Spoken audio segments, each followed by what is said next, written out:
Magandang hapon po at narito na po ang resulta ng ating 5 p.m. Pieces o Lotto results today. At para po sa draw natin ngayon ay ang 3D Lotto at ang 2D Lotto.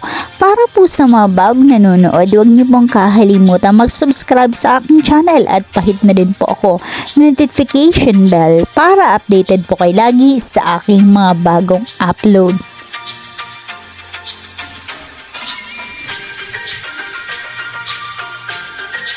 And for 2D Lotto, 5 p.m. draw, 1 and 19 in exact order.